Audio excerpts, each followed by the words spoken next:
Well, good afternoon, Gathering Place. Good afternoon, clergy, and all those family members that are here. It is so good to be here with you all. Typically, on a Sunday, when I come up to preach, I give my wife a kiss. And she just scurried away and said, no, not today.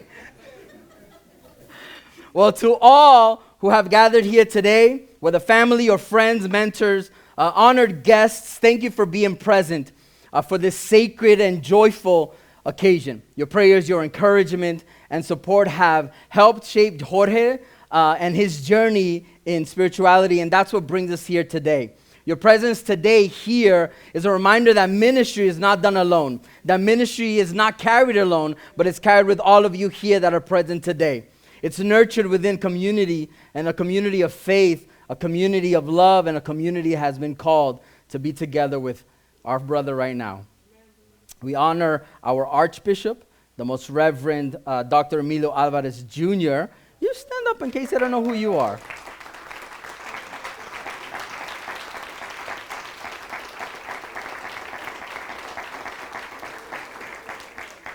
That is our Archbishop. He has just deposited in me so many things, and one of them has been the love for academia.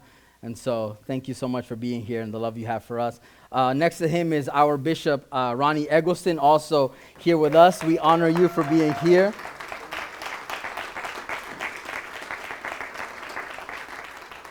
And we honor all the clergy here that have made it from far and close to be here with us. If this is your first time here, on behalf of the Gathering Place North Shore, welcome. It is our hope that we are able to give you a little glimpse of how it is here on Sundays, and that you might say, you know what, this is actually someplace that I'd want to come again and be part of what you guys are doing here.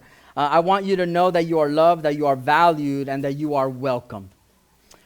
For more than 20 years, I have watched this man walk with God.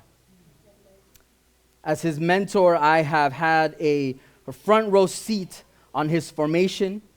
As his priest, I have sat across the table from him in quiet moments, far away from the liturgies, far away from all these vestments, far away from all the crowds.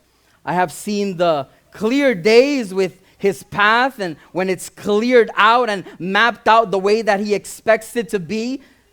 But I have also, as his bishop, seen the confusing seasons where fog has rolled in and he wasn't sure what the next step looked like. I have seen joys in his life that were very easy to celebrate. And I've seen those hidden, heavy struggles that a man only shares with his bishop and with God. I have seen him grow in knowledge. I have seen him grow in obedience. It is the church, and it is my own discernment as his shepherd, recognizing that he has learned by pure grace, and to keep saying yes to Jesus Christ even when it hurts. Today we are witnessing a man hand his entire life over to God, and I am receiving that offering on behalf of Christ for you, his people. Jorge, I have never lied to you about what you're going to enter now. And I'm not going to start today. And I want you and the congregation to understand the reality so that you know how to pray for Jorge and how to love on him. I want to read the autobiography of such a man that experienced some trouble in his life as a follower of Christ. So if you can, stand with me for the reading of the word, and we're going to go to the second book of Corinthians 11. If you have your Bibles, open that up. We're going to start on verse 23, or you can look up on the screen. We make it very accessible here for you to read the word. We read the word a lot today. Are they servants of Christ? I am a better one. I am talking like a madman with far greater labors, far more imprisonments, with countless beatings, and often near death. 5 times I received at the hands of the Jews the 40 lashes less one. 3 times I was beaten with rods. Once I was stoned. 3 times I was shipwrecked. a night and a day I was adrift at sea, on frequent journeys in danger from rivers, danger from robbers, danger from my own people, danger from Gentiles, danger in the city, danger in the wilderness, danger at sea, danger from false brothers in toil and hardship, through many a sleepless night, in hunger and thirst, often without food, in cold and exposure. And apart from other things, there is the daily pressure on me of my anxiety for all the churches. Who is weak, and I am not weak? Who is made to fall? Am I not indignant? If I must boast, I will boast of the things that show my weakness. The God and Father of our Lord Jesus, He who is blessed forever, knows that I'm not lying. At Damascus, the governor under King Aretas was guarding the city of Damascus in order to seize me, but I was let down in a basket through a window in the wall and escaped his hands. This is the word of the Lord. Thanks be to God. You can be seated. If you could just give me 15 minutes, I will be out of your hair and we will get to what we need to do for our brother. But before that, I just want to speak a little bit about his life. Life is not easy. Is there anyone here that can echo that statement? Life is not easy. It seems to me, just from reading what the Bible says about the life of Paul, that it wasn't easy for him either. As someone who has given the life to God, Paul's life was anything but easy.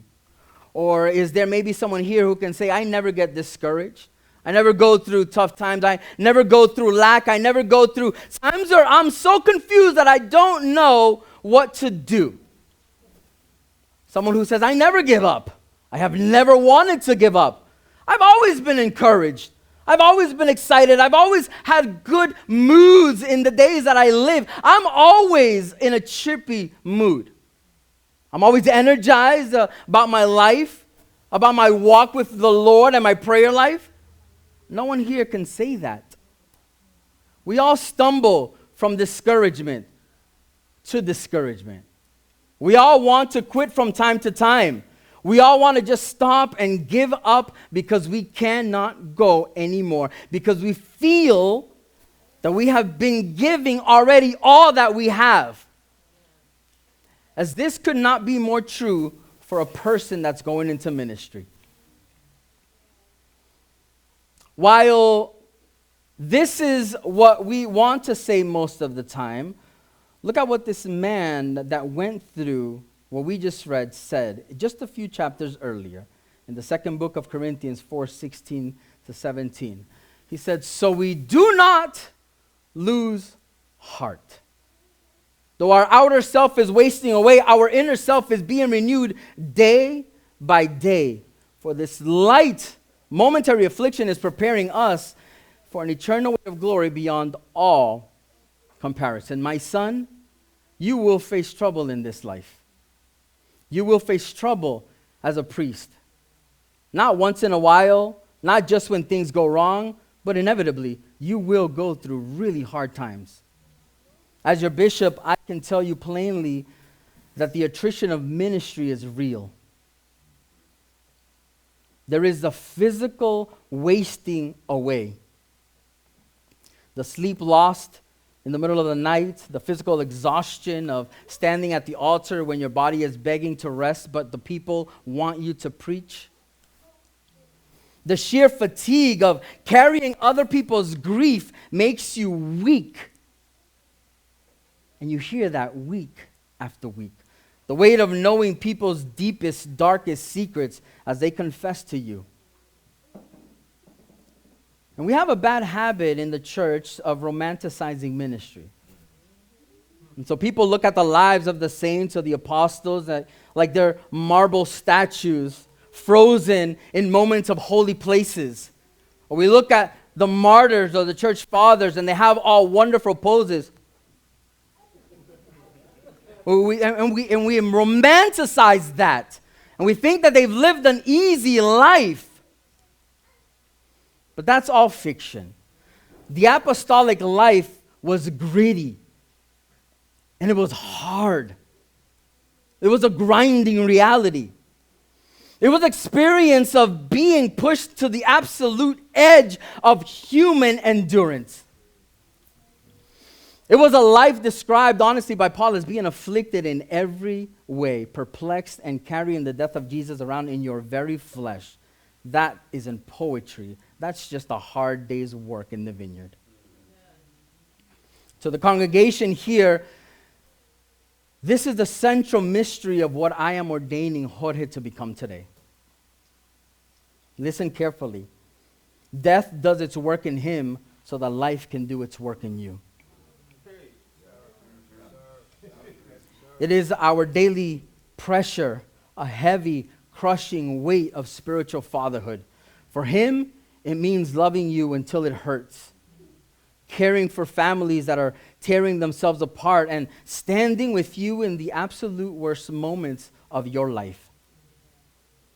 I'm not giving him corporate prestige. I'm giving him burden, a bearing love. And when that weight presses down on his chest, he must remember, and you must remind him of this promise. So we do not lose heart. The rhythm of dying and rising has become the actual heartbeat of your days, Jorge. Because the dry seasons are coming. You'll have weeks when your prayers feel unheard, when your time in the scriptures just feels like a chore rather than a lifeline. You'll have days when you preach your heart out, pouring your entire soul into a sermon only to be nothing but blank stares. You will watch people that you baptize, people that you counsel, people that you love dearly to walk away from the church without looking back. You'll sit in a room, bone tired, wondering if any single thing that you've done was ever worth it.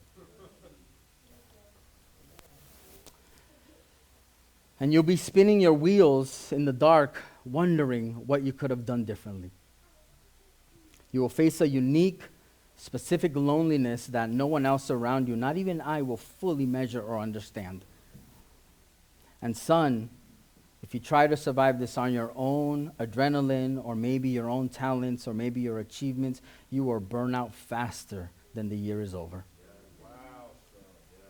You can't avoid this breaking down in the priesthood. You just can't. But you must know that Christ is standing right there inside the collapse with you. So we don't lose heart. When that interior darkness hits your soul and the temptation to cynicism maybe creeps in, you have to anchor yourself. And to the people of God, when you see your priest tired, when you see him maybe a little to himself, when you see him as a human, don't demand that he be an angel. Pray for him. Love on him. Ask him if he's okay. Because the priest doesn't survive on visible success or maybe on the applause of the people. He survives on the hidden, quiet actions of God does through you all. Church, today, we're laying an offering on the altar. And we are taking this man's life and handing it back to you to be consumed for your sake. This isn't a metaphor. This is a living sacrifice. It is a life poured out drop by drop, year by year, until there is nothing left on his own private ambition. This isn't textbook theology. This is his new identity. A priest doesn't just stand at the altar and offer a sacrifice that is separated from him. When he stands on the altar, he is pulled into that offering. Today, my son, you are giving up that right of your own time, the right of your reputation, and the right to an easy life. And I ask you the same question that the Lord asked Peter on the beach after his resurrection. Do you love me? And when Peter answered yes, the command was very simple. He said, feed my sheep. Just feed my sheep. Today, through my voice, Jesus is asking you the exact same thing. Not to grill you, not to bring up past mistakes, but really just to commission you for the people that are sitting right here in the pews and the ones who haven't walked through those doors yet. Do you love him? Then feed his sheep. But don't be picky about which sheep you feed. Don't do it only to the ones that are grateful. Don't do it only to the ones that agree with you. Don't do it only when it's convenient to you. Feed his sheep. Do it when it's difficult. Do it when people turn their backs on you. Do it when they're straying. Do it when it costs you everything you have left. Not given in love, never, nothing ever given as love is wasted. Son, every single unseen, maybe mundane act of your priesthood matters, even when the world and even when the church doesn't see it. So don't lose heart. My son, look at me. In just a few minutes, my hands will be laid on your head and you will be set apart. You will stand in the gap between heaven and earth and you will intercede for the helpless, carry the burdens of the broken, offer prayers, and suffer with and for the people that are put in your care. So hear me very clearly as your bishop, but more importantly as your spiritual father. Stay close to Christ. Don't neglect prayers. Don't let the busyness of ministry crowd your time. Stay rooted in truth, and above all, be gentle to his people. Be gentle to the people that are in your care. They are wounded, and they don't need a manager. They don't need a hired hand. They need a shepherd. And to you, the people of God that are here, when you see his weakness, don't weaponize it. Your priest's weakness isn't an obstacle in his ministry. It's the exact canvas that God is using to bring more grace to him. Son, you cannot survive life on natural talent, on charisma, or maybe your personality. I have seen many talented men fail because they have relied on themselves, and the church suffers every single time. So don't lose heart. To the church, I'm not speaking to you all in abstracts or maybe lecturing from a textbook today. I'm speaking to you as a bishop who has watched this man for years. I've seen him choose faithfulness when the room was completely empty and absolutely nobody was looking or taking notes or maybe even applauding him. I've seen him stay put and keep praying when walking away was the easier path to take. I've seen that. I've seen him keep pushing forward through discouragement, through doubt, through fatigue, when everyone was looking at him. And the outside world, they would have understood if he just threw up his hands and walked away and quit. He has loved Christ and this church. And that has not been cheap. It hasn't been just pious words. It has been a costly, concrete, actionable way. Church, God has given us a gift in Jorge. And God does not demand that your new priest be an ecclesiastical superstar. I'm not asking him to be universally celebrated or uniquely successful in everything that he does by any world's standards. I'm requiring him to be found faithful at his post. And that faithfulness is more than enough for God. It is exactly what is needed for him. Jorge, my son, your orders from me here on are very simple. Be faithful unto death. Stay at your post, onward in the unstoppable victory of Christ. Because he has overcome the world, you can stand firm. You can preach when it's hard. You can love when it costs you everything. And you can serve when you're utterly exhausted and you feel like there's nothing left to give. And give when you feel completely empty.